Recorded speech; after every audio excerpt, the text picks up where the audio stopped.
Así es, bueno, doctor, qué bueno verlo nuevamente, porque estuvimos haciendo los programas desde Costa Rica y lo veíamos ahí en el monitor, pero poder estar aquí en Dallas nuevamente y compartir un rato.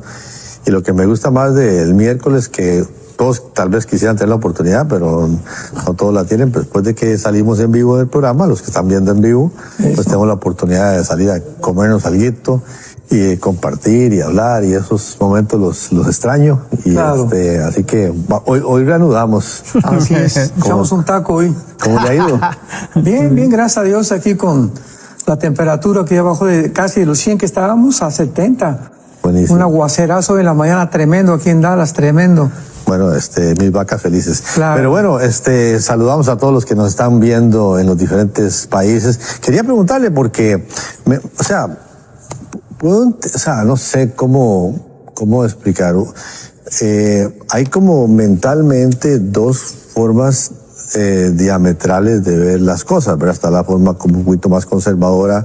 No sé si tenemos alguna parte en la mente, ¿verdad?, más activa, y la parte liberal que tiene tal vez otra parte en la mente. Esa es la única explicación que yo puedo dar porque es como muy extraño. Y es como que la mitad de la población está de un lado y la mitad de la población, pero así que se nota, ¿verdad? Es como muy.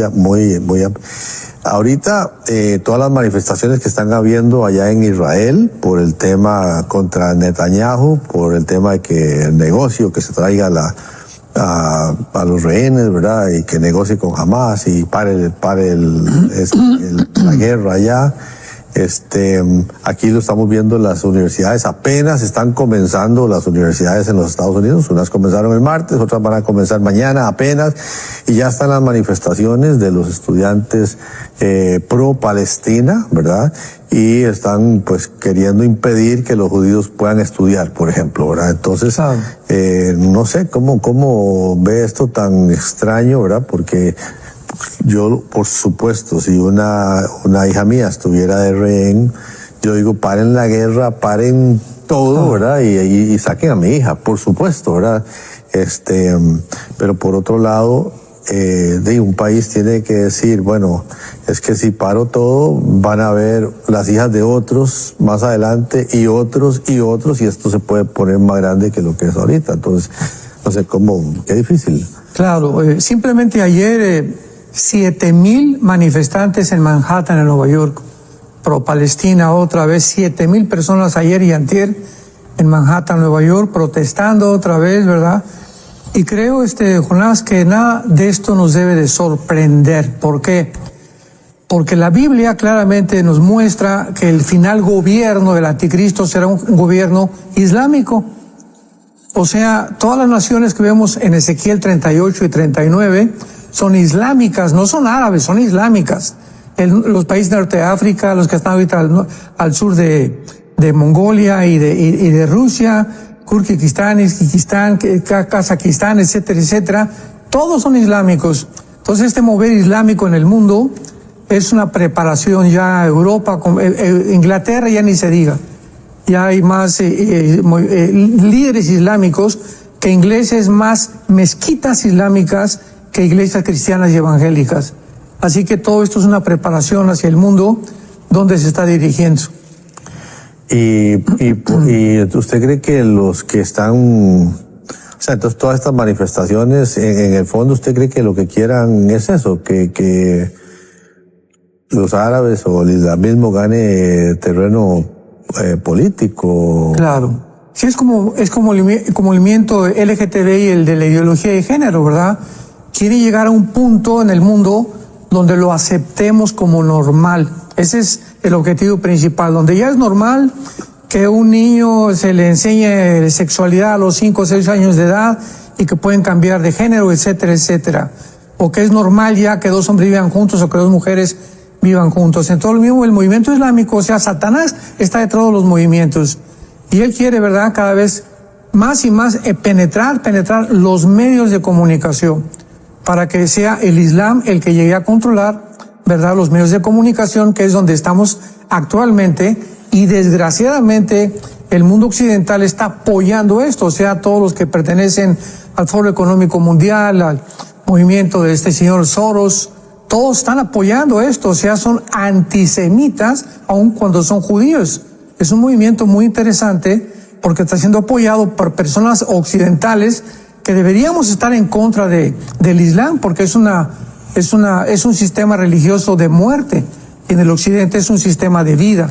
Así que hay una confrontación ahorita entre los dos hemisferios, entre el hemisferio occidental y el hemisferio oriental, como nunca, como tú lo has dicho al principio, hay una división ya muy, muy clara en el mundo, entre unos y entre otros. Sí, digamos ya para entrar en materia, tal vez recordarle a las personas Roger, cómo podrían, lo que se va a compartir el día de hoy, cómo podrían las personas descargarlo. También invitarlos a que hagan las preguntas, porque si nos queda tiempo después de la presentación que vamos a escuchar, si usted tiene alguna pregunta para el doctor Armando Alducin, ¿cómo sería la forma, Roger, también para que lo puedan hacer? Muy sencillo, Jonás. De hecho, ya yo lo descargué en el WhatsApp de enlace +1 469-781-1000. Ahí al pie de la pantalla está apareciendo. Usted puede ingresar, ahí pone hola, el asesor virtual le va a responder y le va a desplegar un menú de opciones, la de descargas. La primera que aparece ahí se llama Las 7 Copas, y entonces usted puede abrir el documento, un resumen que el doctor Alducin ha compartido con todos nosotros el día de hoy de una manera muy sencilla, gratuito, y usted lo puede descargar, compartir con sus amigos y también seguir la charla que el doctor Alducin tiene para nosotros el día de hoy, hablando acerca de esto de las 7 copas de la ira de Dios, y con una trampa, doctor Alducin, que menciona usted acerca de lo de la guerra del Armagedón, los ejércitos que se van a reunir ahí, y curiosamente usted lo menciona, ¿verdad?, para poder entrar en materia como una trampa, ¿verdad?, para los ejércitos y todo lo que va a pasar ahí en el Armagedón, para empezar a desbozar todo este tema del día de hoy. Sí, aquí podemos comenzar a entender un poco más la mente de Dios. Como él dice en Isaías, mis pensamientos no son vuestros pensamientos. Y vemos qué interesante es en Apocalipsis 16, versículo 12, donde está el sexto ángel o la sexta copa, que es la guerra del Armagedón, antes de la séptima copa, que ya es la destrucción total de la ecología y del mundo. Dice, el sexto ángel derramó su copa, Apocalipsis 16, versículo 12, y veamos con mucho cuidado lo que dice. Sobre el gran río Éufrates, y el agua de este se secó para que estuviera preparado el camino a los reyes del oriente. O sea, vemos aquí una intervención divina y una intervención satánica en el mundo. La pregunta es cómo pueden convergir estas dos voluntades o estos dos sistemas para que tengamos una explicación, y esto nos va a ayudar muchísimo a entender la mente de Dios. Entonces vemos que aquí Dios está preparando, manda un ángel para que se seque el río Éufrates y para que los reyes del oriente se dirijan hacia la planicie, que es el Valle del Megiddo, que está en Israel, que es donde va a tener lugar la Tercera Guerra Mundial. Y vemos a continuación que dice el versículo 13, y vi salir de la boca del dragón, o sea, al mismo tiempo, qué interesante, al mismo tiempo que los ángeles están preparando el camino para esta guerra y para que vengan los ejércitos, vemos que Satanás, de su boca salen 3 espíritus inmundos a manera de ranas, de la boca del dragón, de la boca de la bestia y de la boca del falso profeta, que son espíritus de demonios que hacen señales y van a los reyes de la tierra para reunirlos a la batalla de aquel gran día del Dios Todopoderoso. Pregunta, entonces, ¿quién está haciendo esa reunión? ¿Quién está detrás convocando esta reunión para la Tercera Guerra Mundial? Porque por un lado vemos que Dios está interviniendo y por el otro lado Satanás está enviando y contribuyendo a este plan sin que él se dé cuenta, lo vamos a explicar, sin que él se dé cuenta que algo está mucho más grande que él, que es Dios, porque Dios es omnisciente y todo lo sabe. Y para poder entender esto, regresemos a la cruz, hace 2000 años. Vemos que la cruz fue una trampa también. O sea, la Biblia es clarísima, Isaías 53, Dios quiso castigar a su Hijo. Fue un plan entre el Hijo y el Padre, la cruz del Calvario. Pero al mismo tiempo, Satanás aprovechó este momento, porque vemos desde el principio que comenzó a atacar a Cristo. Si tú eres el Hijo de Dios, di esto. Si tú eres el Hijo de Dios, aviéntate del templo, etcétera, etcétera. Entonces Satanás creyó que la cruz era precisamente el momento en que él iba a impedir que la semilla de de Eva, ¿verdad?, pudiera traer al Mesías, o que pudiera el Mesías llevar a cabo su ministerio de cortarle la cabeza. Y entonces qué sorpresa se dio Satanás, porque nos imaginamos cuando muere Cristo había, yo creo, una sinfónica satánica arriba en el cielo, amén, esto y el otro, así sea, qué bueno, ya murió el Hijo de Dios.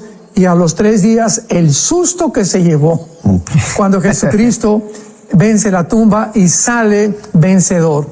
Entonces vemos en Colosenses 2 que dice que exhibió a las potestades completamente, y para que el mundo supiera quién era realmente el que está a cargo del programa en el mundo. Esto nos ayuda mucho a comprender la Biblia, para que podamos entender que al mismo tiempo que Dios es soberano y Dios tiene un programa que nadie va a poder cambiar, al mismo tiempo Él culpa a las personas que están involucradas en ese programa, como en Hechos capítulo 2. Dice la Biblia que Pedro se levanta en el día de Pentecostés y dice, de acuerdo al determinado consejo y anticipado conocimiento de Dios, vuelvo a repetir, de acuerdo al predeterminado consejo y anticipado conocimiento de Dios, Cristo murió en la cruz. Pero al mismo tiempo, Dios culpa a Herodes, Dios culpa a Pilatos del asesinato de Cristo. Entonces, aquí es la pregunta que es por eso lo maravilloso y lo precioso de la teología. ¿Cómo es posible que Dios haya planeado la muerte de Cristo y culpe también a los que estuvieron formando parte de esta crucifixión? Y lo mismo ya en tercer lugar, el ejemplo de Judas. Judas, pues ya estaba escrito que él era el hijo de pecado, el hijo de perdición. Pero al mismo tiempo vemos que Dios había planeado que Judas fuera el que entregara a Jesucristo. Y Judas está ahorita en el infierno y va a pasar al lago de fuego posteriormente. Judas se puede levantar en el día del juicio y decirle a Dios, oye, pero ¿cómo es posible que tú me condenes si tú me escogiste para que yo entregara a tu Hijo Jesucristo? Traigo todo esto a colación, Roger, porque son preguntas que son las que más nos han hecho en los últimos meses acerca de cristianos sinceros, personas, ¿verdad?, que están buscando de alguna manera creer que hay contradicción en la Biblia.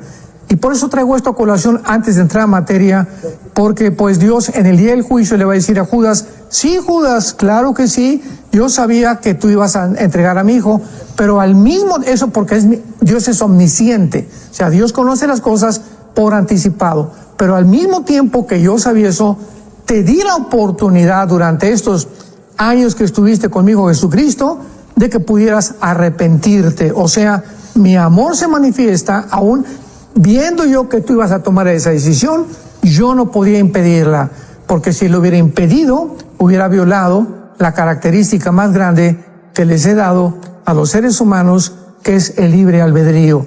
Así que esta es la razón por la cual somos responsables, y en el infierno va a haber un letrero, ¿verdad? No puede haber un letrero que diga, pues yo estoy aquí en el infierno porque Dios no me escogió, ¿verdad? Que es el hipercalvinismo. Entonces es una exageración. Entonces en el infierno y en el lago de fuego van a estar las personas que deliberadamente tuvieran la oportunidad de poder aceptar la salvación. Así que es lo que sucede y lo que vamos a ver en el juicio final de las copas del Apocalipsis. Impresionante, doctor. Y eso que usted está diciendo ahora, la palabra omnisciente, ¿verdad? Porque cuando menciona usted que es una trampa para el enemigo, a pesar de que son fuerzas espirituales, pero para uno denotar el tipo de enemigo que tenemos, ¿verdad? Porque es cierto que, como dice Pedro, anda como león rugiente buscando a quien devorar y todo eso, pero cómo al final la voluntad de Dios prevalece por encima de todo, Pastor Alducin, porque Él no es omnisciente, Él no puede entender el plan de Dios que ya ha estado escrito desde la eternidad, ¿verdad? Y las profecías, cómo se van desgranando, qué bonito es ver cómo en la palabra de Dios, ¿verdad? Antes de ya entrar propiamente en las copas, esto que usted ha dicho creo que es crucial, ¿verdad? Entender que el enemigo no es omnisciente, Dios sí es omnisciente, Él es omnipotente, Él es omnipresente, y ahí radica mucho de la diferencia, y por eso uno ve cómo una y otra vez el enemigo se equivoca, Pastor Alducin. Claro, dice el Salmo 9:15, este versículo me encanta. Salmo 9:15 dice, se hundieron las naciones en el hoyo que hicieron, en la red que escondieron fue tomado su pie. O sea, al mismo tiempo que Dios sabe perfectamente bien por su omnisciencia a dónde va a desembocar y dónde va a terminar el mundo, vemos que es las mismas naciones las que están propiciando que se lleve a cabo el plan de Dios, porque Dios sabía lo que iban a hacer. Entonces ahorita, ¿qué están haciendo las naciones? Se están hundiendo, están haciendo un hoyo cada vez más profundo sin darse cuenta que ahí van a caer.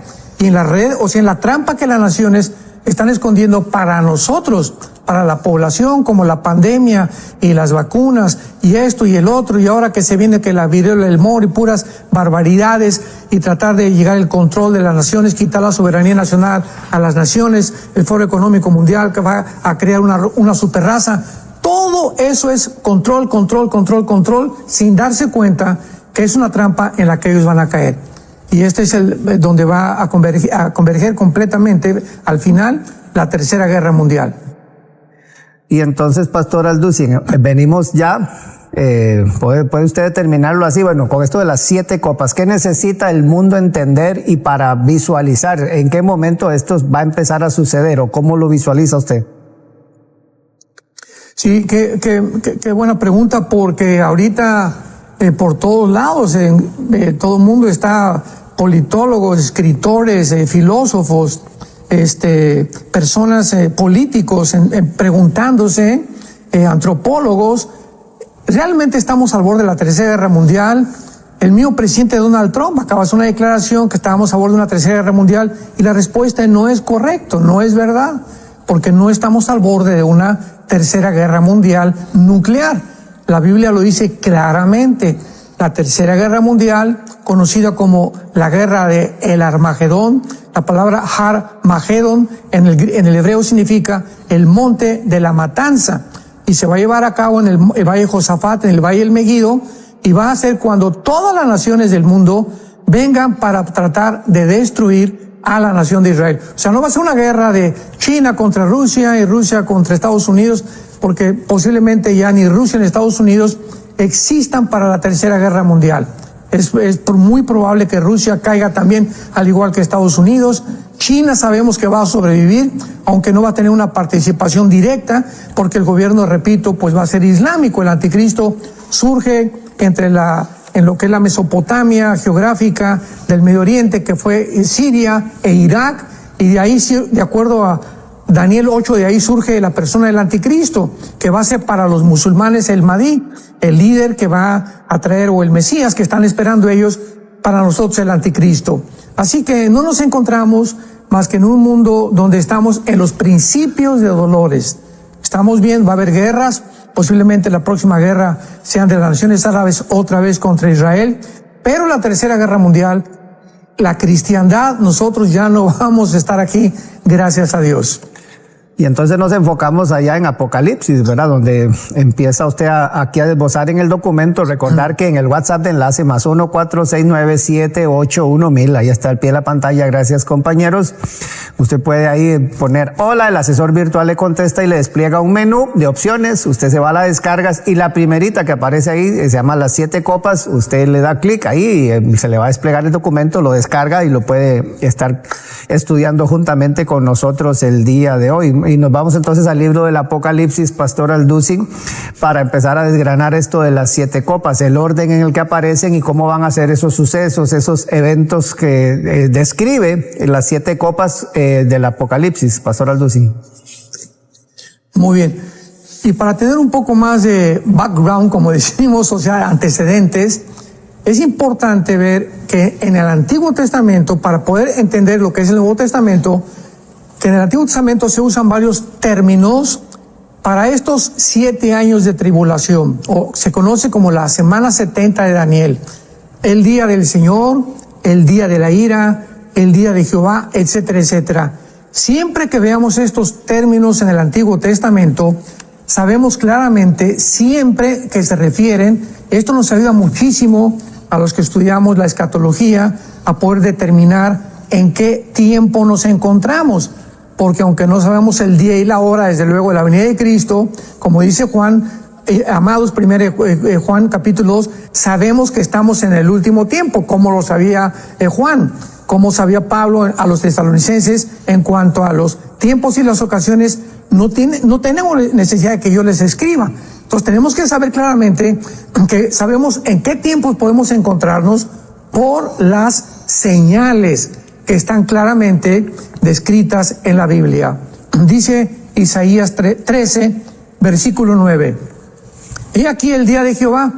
Este es el término que se usa para los 7 años de la tribulación. Repito, siempre el día de Jehová, el día de la ira, el tiempo de angustia para Jacob se refiere a los 7 años de la tribulación. He aquí el día de Jehová. Viene terrible de indignación y ardor de ira para convertir la tierra en soledad y raer de ella a sus pecadores. Lo comparamos con Mateo 24, 21, que Jesucristo dijo, porque viene tribulación como jamás la ha habido. O sea, la Biblia siempre está apuntando a un tiempo específico que es el final del programa de Dios para Israel, no para la iglesia. Vemos nosotros también en Jeremías 30 que dice el tiempo de angustia para Jacob, que es el tiempo de angustia para Israel. Entonces, en Daniel capítulo 12, versículo 1, pues dice, hablando del ángel el arcángel que va a proteger a Israel en este tiempo, que es el tiempo en el que jamás ha habido. Entonces, hay un tiempo específico, bíblico, que es de la ira de los juicios de Dios. Porque nosotros ya fuimos librados de la ira, de la condenación eterna, ¿verdad? Entonces, el cristiano no está puesto para la ira. Y cuando alguien dice cuando dice la Biblia que seremos libros de la ira, 1 Tesalonicenses 1, 9 y 10, capítulo 5, creen que es el tiempo el que nos va a librar, pero no es ese. Nosotros nos libra de la ira, del juicio y de que va a caer sobre el mundo del tiempo de la tribulación. Entonces, claramente en la Biblia tenemos que entender esto, ¿verdad? Que el día de Jehová es el día de la ira. Ahora, esta es la razón por la cual en la segunda carta a los tesalonicenses se ha confundido también muchísimo, porque muchos han tratado de entender qué es lo que significa o por qué el apóstol Pablo está diciendo que el anticristo no vendrá antes del rapto o antes de la tribulación.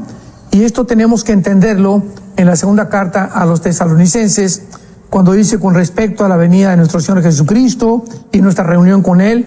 Ahí apúntalo si tienes tu Biblia, y nuestra reunión con Él está hablando acerca del arrebatamiento de la iglesia. Vamos por orden, precepto sobre precepto, versículo sobre versículo. Que no se dejen mover fácilmente en vuestra manera de pensar, en el sentido, ¿qué dice ahí? Es que el día del Señor está cerca. La iglesia de Tesalónica estaban asustados porque se levantaron muchos falsos profetas diciéndoles que ya se encontraban ¿en dónde? ¿En qué tiempo?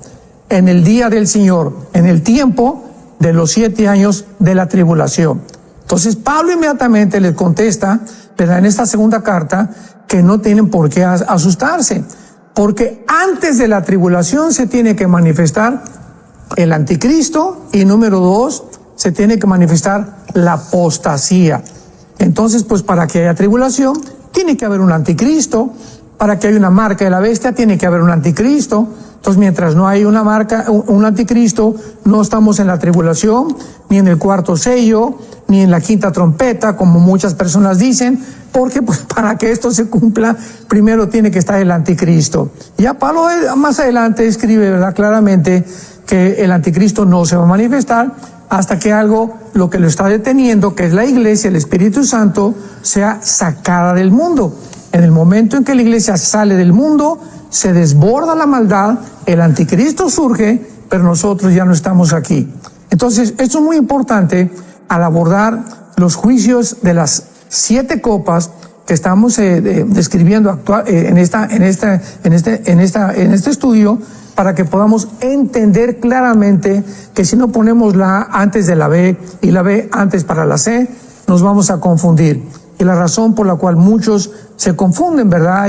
Hay muchos que hasta dicen, no, es que ya ni siquiera los tiempos podemos conocer. Bueno, por el amor de Dios, pues lee la Biblia y vas a descubrir que sí se pueden conocer los tiempos, no el día y la hora, pero sí podemos saber que nos encontramos, tal vez hay una posibilidad que pueda ser la última generación, hay una posibilidad que en los próximos años venga Jesucristo, hay una posibilidad. Como la hay, no la puede haber. pero las posibilidades pueden ser manejadas y Dios no está en contra que nosotros estudiemos la palabra y podamos discernir con claridad conforme se van ordenando los acontecimientos en qué tiempo nos encontramos. Y Apocalipsis 16 empieza entonces a desgranar, Pastor Alducin, las copas, ¿verdad? Cómo empiezan los ángeles a derramar esas copas, las primeras 4 que son tan terribles, y usted lo menciona aquí en el documento, ¿verdad? Entonces, para tal vez empezar a explicarlas un poquito acerca de cómo visualiza usted el juicio y estas 7 copas que son derramadas sobre la tierra. Bien, ahora es importante otra cosa. El sexto sello, la séptima trompeta, pongamos atención en esto, y la séptima copa son 3 eventos paralelos. Vamos, por ejemplo, a ver claramente que el sexto sello está escribiendo la séptima copa, está escribiendo la séptima trompeta. Dice, por ejemplo, aquí en Apocalipsis capítulo 6, versículo 12, el sexto sello, un grande terremoto, las estrellas cayeron del cielo, el cielo se desvaneció, todo monte y toda isla, pongamos atención, todos los montes y todas las islas desaparecen. ¿Cuándo? En el sexto sello, porque el gran día de la ira, versículo 17, o el día del Señor ha llegado. Y vemos aquí en Apocalipsis capítulo 16, versículo 17, la séptima copa. Se derrama sobre la copa en el aire, sale una gran voz del templo diciendo, está hecho, relámpagos, truenos, un terremoto, igual que en el sexto sello, tan grande como jamás lo ha habido. La ciudad fue dividida, las naciones cayeron, Babilonia fue desaparecida y todas las islas y todos los montes no fueron hallados. O sea, si en el sexto sello ya desaparecen todos los montes y todas las islas, no pueden volver a aparecer. Entonces es lógico que el sexto sello y la séptima copa tengan una relación, porque acordémonos algo, ¿verdad? Los sellos, lo dijimos hace algún tiempo, son como los que se ponen en un pergamino que le entrega en Apocalipsis 5 Dios a Cristo, 1, 2, 3, 4, 5, 6, 7, se quita el primer sello, se quita el segundo, etcétera, etcétera. Entonces, cuando se quita el sexto sello, vemos que detrás del sexto sello se está tocando la trompeta. O sea, hemos querido acomodar los sellos, las trompetas y las copas de una forma cronológica. Y no es así como el Apocalipsis lo presenta. Cuando comenzamos a juntar versículo con versículo, descubrimos realmente la relación que existe y podemos ubicarlos cuando puede suceder. No en el tiempo, pero sí en el programa de la semana 70 de Daniel. Entonces, en el sexto sello se toca ahí la séptima trompeta y en el sexto sello se derrama la copa. Los sellos son abiertos. Las trompetas están anunciando algo viene y las copas son derramadas. Son 3 juicios diferentes. Se quitan los sellos, se tocan las trompetas y algo cae del cielo. Entonces, muchas veces convergen 3 sellos o 4 sellos o 2 trompetas o 2 copas, como lo vamos a ver exactamente con el sexto sello del Apocalipsis. Esto es importante también porque esto es lo que ha también traído muchísima confusión en el libro del Apocalipsis. Por eso muchas personas dicen, pues yo no lo quiero enseñar porque hay muchas interpretaciones. Hay que seguir diligentemente estudiando. No hay que darnos por vencido. Dios está contento. Comienza Apocalipsis diciendo, dichosos los que leen y los que estudian estas palabras porque el tiempo está cerca. Así que Dios no está en contra de nosotros, que nos sumerjamos en su mente maravillosa y que podamos pedirle al Espíritu Santo cada día más y más luz. Roger es más apasionado, yo creo, que con todo este tema de Apocalipsis que un servidor, pero sí he escuchado de que las primeras 4 copas, que si se extendieran o sea, si no se acortaran, más bien que sería la destrucción total de la tierra. Claro, porque la primera copa en Apocalipsis 16 es una úlcera maligna que va a atormentar. Imaginemos una plaga que está atormentando una úlcera peor que la que tenía Job. Luego la segunda copa es todo el mar, y esto es muy interesante, todos los mares, el Atlántico, el Pacífico, etcétera, etcétera, se van a convertir en sangre como de muerto. Luego, la tercera copa, vemos también que los ríos y las aguas se convierten también en sangre como de muerto. Es interesante que en el tercer ángel que derrama esta copa, haya un dicho que diga: ciertamente, Señor, Dios Todopoderoso, tus juicios son verdaderos y son justos. Porque hay mucha gente, ¿cómo es posible que Dios pueda mandar estas cosas y atormentar a la humanidad? Bueno, ahorita ¿quién está atormentando a la humanidad en el siglo XXI? Nosotros mismos. Experimentos con los niños, a punto de legalizar la pedofilia, a punto de poder quitarles a los gobiernos, a los padres, los niños, todos estos experimentos que están haciendo, propagándonos, llenándonos de terror todo el día, que esto y el dólar, y que se va a caer, y que el petróleo. Estamos en un mundo convulsionado por el miedo, por la angustia, por el temor, por el estrés. ¿Quién lo está produciendo? El mismo mundo. Entonces es justo, como dice la Biblia, aquí en Apocalipsis 16, versículo 7, que los juicios de Dios que van a caer sobre la tierra, es porque lo merecen. ¿Quién va? Todos estos pedófilos y pederastas, ¿verdad? Y todos estos asesinos y todos estos gobernantes que han tratado de explotar a la gente y que no han hecho más que hacernos sufrir a nosotros. Para Dios es justo y dice: llegó el momento, señores, líderes que me van a entregar cuentas. Así que no juzguemos a Dios sin antes entender en qué condición nos encontramos. Y por eso, como dice Jonás, los primeros 4 juicios son tan terribles que si no se hubieran detenido, ¿verdad? Si no hubieran, si Dios no hubiera relajado, hubiera acabado la humanidad. Porque vemos que el quinto sello es finalmente la copa que cae, la quinta copa que trae sobre el trono del anticristo, que va a estar en Israel. Porque el anticristo, cuando Jesucristo venga, va a ser localizado en Jerusalén. Entonces todo Israel será completamente lleno de tinieblas, porque lo convirtió el anticristo en su reinado y en su centro o sus cuarteles generales de su gobierno. Por eso que dice Dios que no pueden sobrevivir si se aumentan, ¿verdad? O se extendieran el juicio de las copas, Jonás. Wow, impresionante. Y estas cosas, ahora, las vamos a ver, Usted sí cree que hasta aquí nosotros, hablo los cristianos, ¿verdad? A mí lo que sí, ¿qué vamos a ver? ¿Qué vamos a ver nosotros los cristianos, verdad? Pues ya esto no estamos aquí. No, ya no estamos aquí. Ya para nada de esto lo vamos a ver. O sea, nada. Porque hay un gran temor de mucha gente, ¿verdad? Dice, no, pero es que eso, un momentito, entonces, ¿qué me toca a mí? No. ¿Qué me toca a mí? Esto del mar, y que sea, o sea, aquí. Ya pagó Cristo por nosotros. Y nosotros estamos con fuera. Él. Así es. Ok. Así es. Y es importante esto, ¿verdad? Porque dice Romanos 8:1 que ninguna condenación hay para el que esté en Cristo Jesús. Dios ha pagado por el castigo eterno que merecíamos, el infierno que merecíamos y el destino de condenación eterna que merecíamos. Todo lo llevó Él sobre la cruz del Calvario.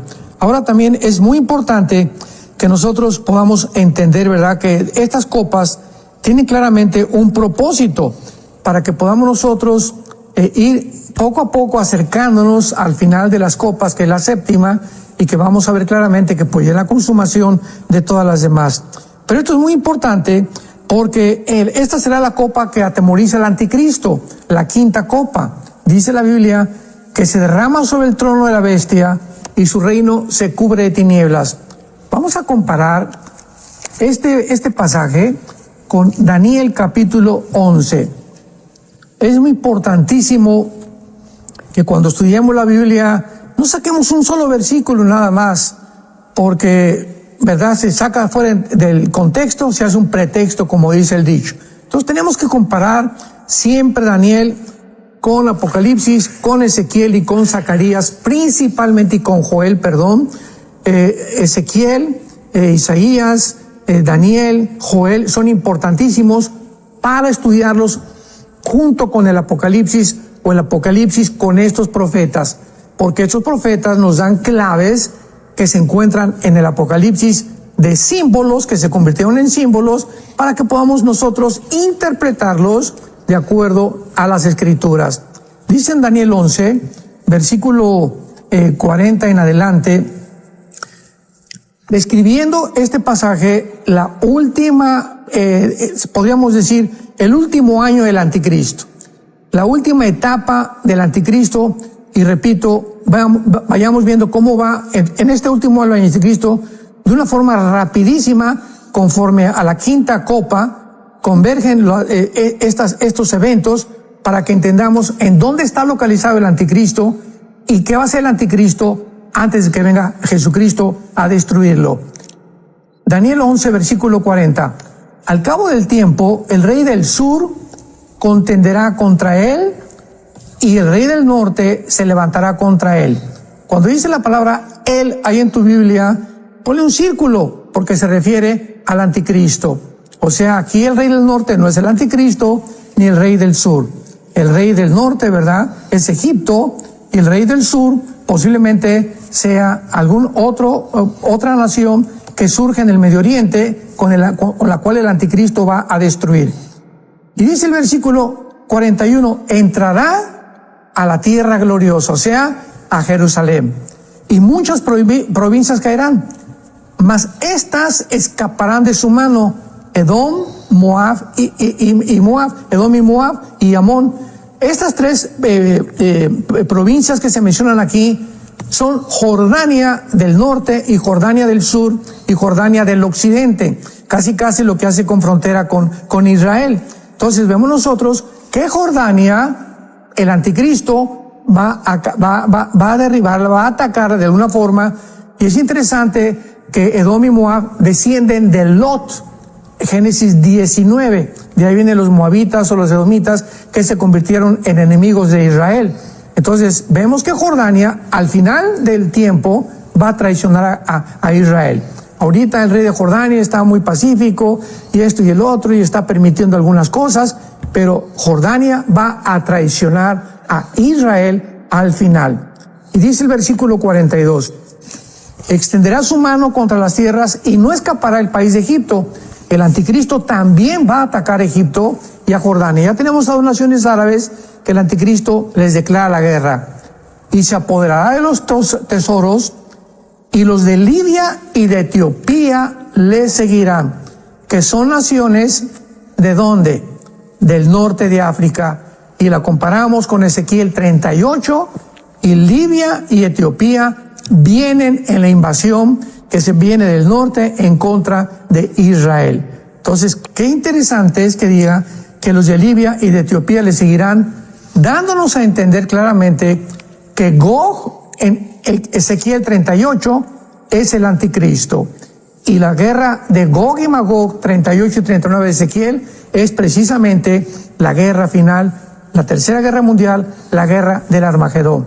Porque al final de la guerra de Gog y Magog, Israel se reconcilia con Dios, Dios los perdona, Dios derrama un espíritu de arrepentimiento sobre la nación de Israel, y es el propósito del refinamiento que Dios quería para Israel, que para que pudieran entrar al milenio junto con la iglesia y que pudiera Dios cumplir la promesa que los iba a restaurar antes de su segunda venida. Y finalmente dice el versículo 44, noticias del oriente y del norte lo atemorizarán, que fue lo que leímos en el libro de las copas, ¿verdad? Que el anticristo va a ser atemorizado por noticias que vienen del oriente. O sea, el oriente no solamente es China, ¿verdad? Puede ser Turquía, pueden ser otras naciones, pero aquí vemos que esta noticia lo van a atemorizar, lo que nos da a entender que el anticristo no va a gobernar el mundo entero, porque va a haber naciones que se van a oponer contra él. China no va a estar bajo gobierno del anticristo. El anticristo tendrá 10 gobiernos nada más para controlar el mundo entero, y plantará sus tiendas en los mares y el monte glorioso, y más llegará a su fin y no tendrá quien le ayude. Así que es interesantísimo esto de ver cómo terminará el anticristo ahí en Jerusalén. Va a atacar Jordania, finalmente va a atacar Egipto, y cuando acabe con estas dos naciones árabes, viene Jesucristo en la guerra del Armagedón, y entonces ya termina completamente con la segunda venida de Cristo la historia también para Israel. Entonces el gobierno no va a ser mundial, pues siempre es lo que uno había escuchado, ¿verdad? Que será un gobierno mundial. Usted dice que va a haber mucha oposición. Sí, sí, porque si el anticristo no puede gobernar todas las naciones del mundo. Por ejemplo, China no la va a gobernar. Vemos que va a atacar a Egipto porque Egipto se va a poner en contra de él.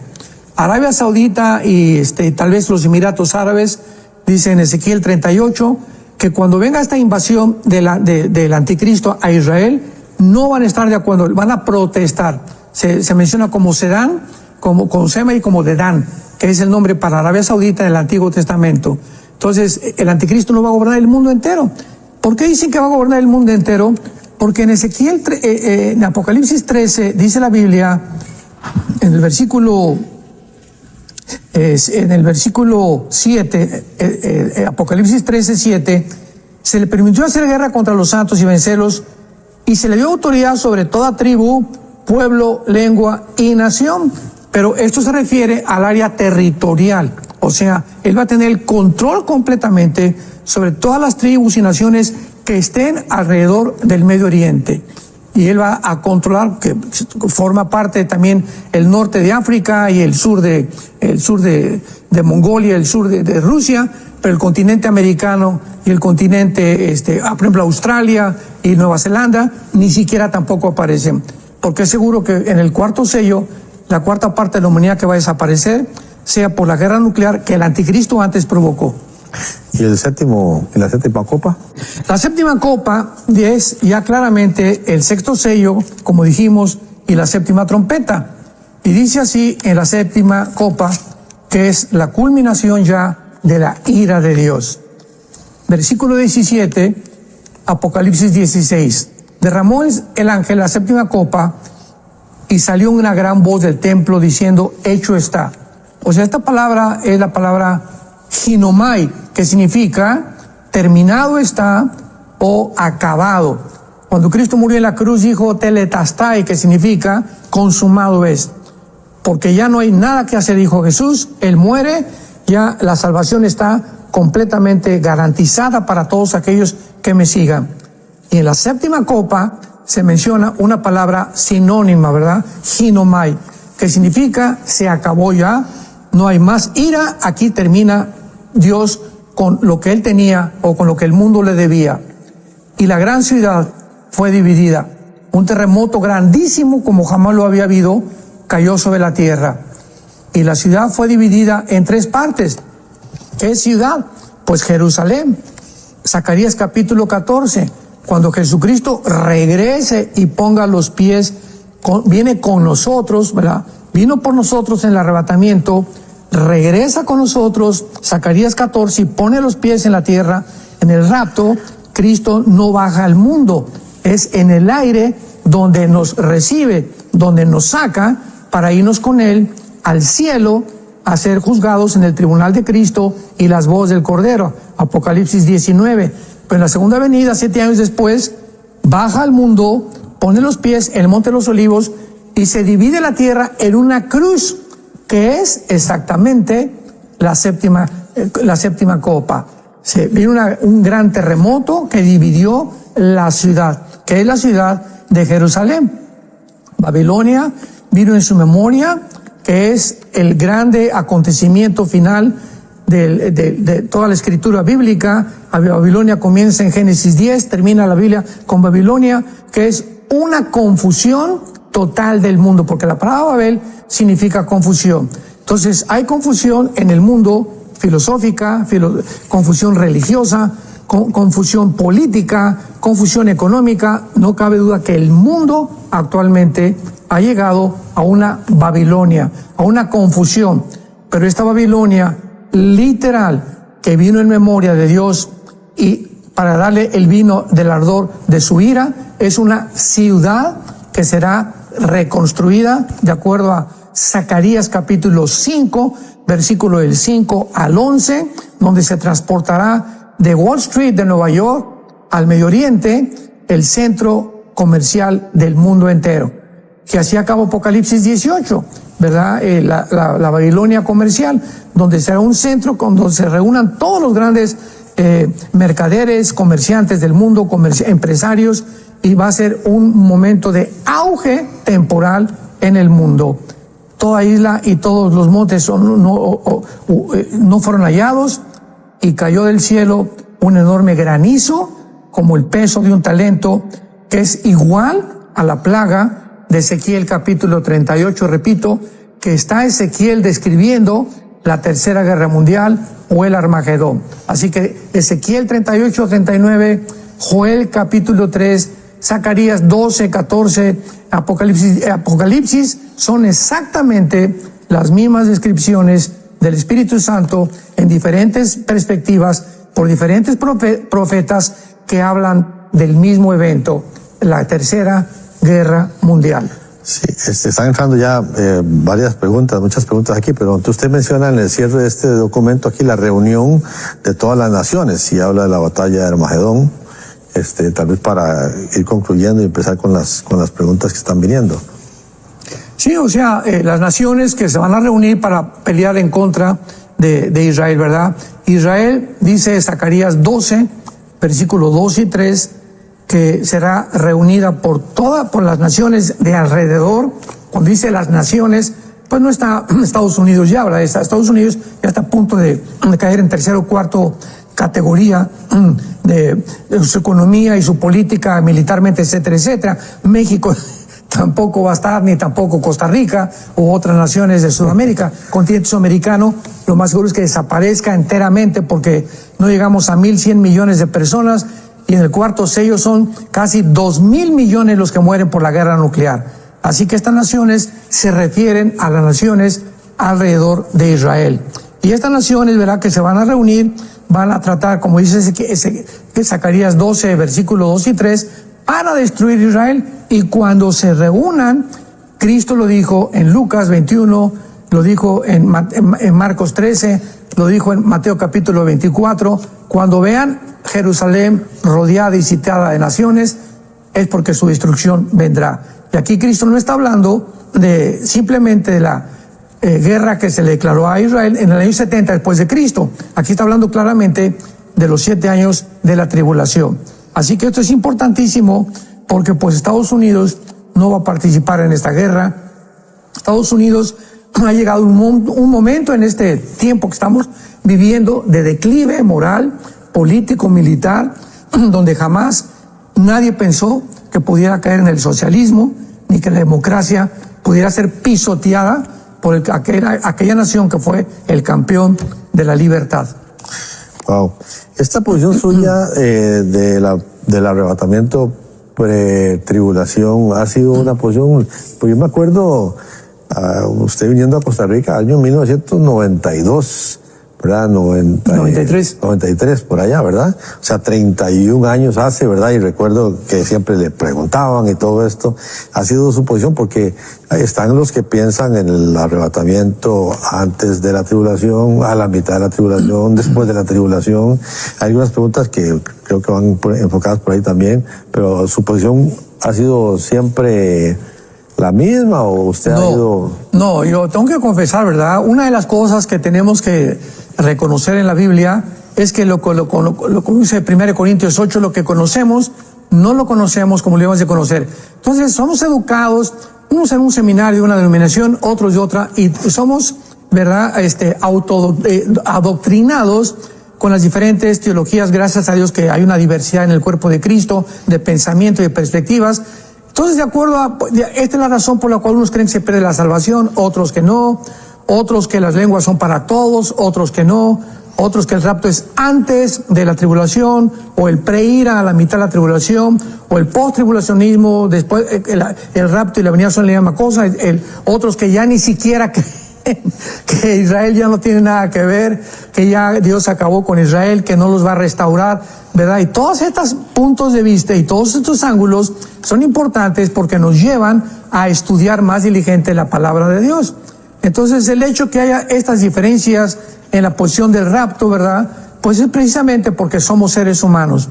Pero yo nunca creí esto. Por ejemplo, cuando yo fui educado en mi teología, me dijeron que los dones ya no eran para esta época.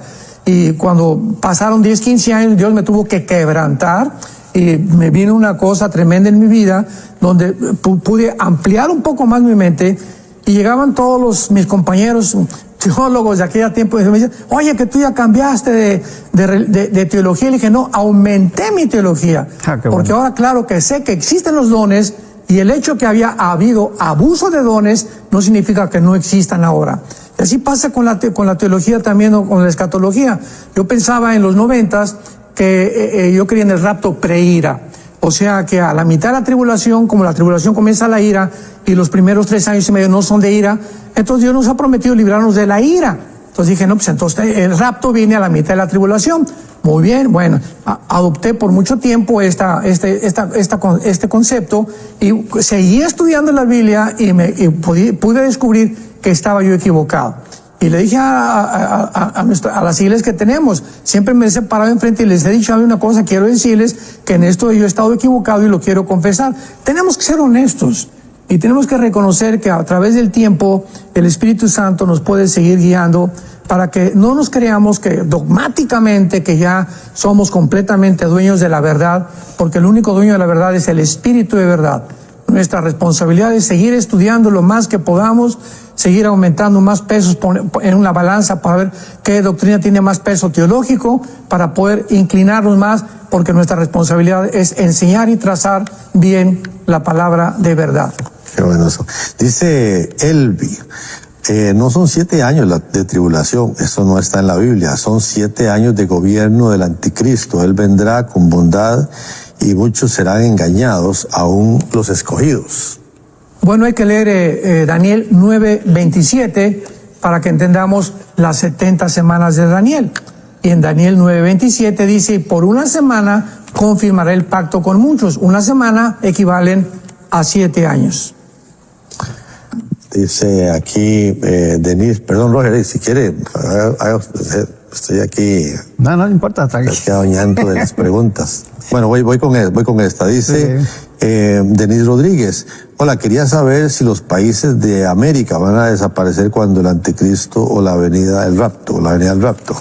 Sí, lo hemos mencionado varias veces, ¿verdad? Porque ya vimos en nosotros que en el cuarto sello, Apocalipsis 6, versículo 8, y le dio potestad sobre la cuarta parte de la tierra para matar con espada, hambre, mortandad y con las fieras de la tierra. Si ahorita somos casi 8,000 millones de personas, la cuarta parte de la tierra, ¿cuánto serían? 2,000 millones. Y desde Alaska hasta la Patagonia, todo el continente americano, no llegamos más que a 1,100 millones. Estamos hablando de casi 2 continentes americanos que van a desaparecer en proporción de seres humanos. Eso nada más en el cuarto sello. Así que cuando dicen que estamos en el primer sello, en el segundo sello, pues todavía no ha desaparecido 2,000 millones de personas en el mundo. Impresionante. Ni en la Primera Guerra Mundial llegamos a los 150 millones. Entonces, y dice aquí Guillermo de Colombia, Pastor Alducin, ¿quiénes van a ser salvos durante el periodo del milenio? En el milenio van a ser salvos todos aquellos que acepten a Jesucristo como el Mesías. Ni más ni menos a Él lo vamos a tener como maestro. Y son los que van a sobrevivir a la Tercera Guerra Mundial, que van a pasar al milenio para poblar la tierra junto con nosotros y junto con los judíos, y va a continuar la descendencia. Dice Isaías 65, para que no digan es que estoy hablando barbaridades, lo dice claramente, lo quiero leer para que podamos ver que va a haber descendencia en el milenio y que va a haber familias y vamos a seguir teniendo familia y vamos a teniendo hijos.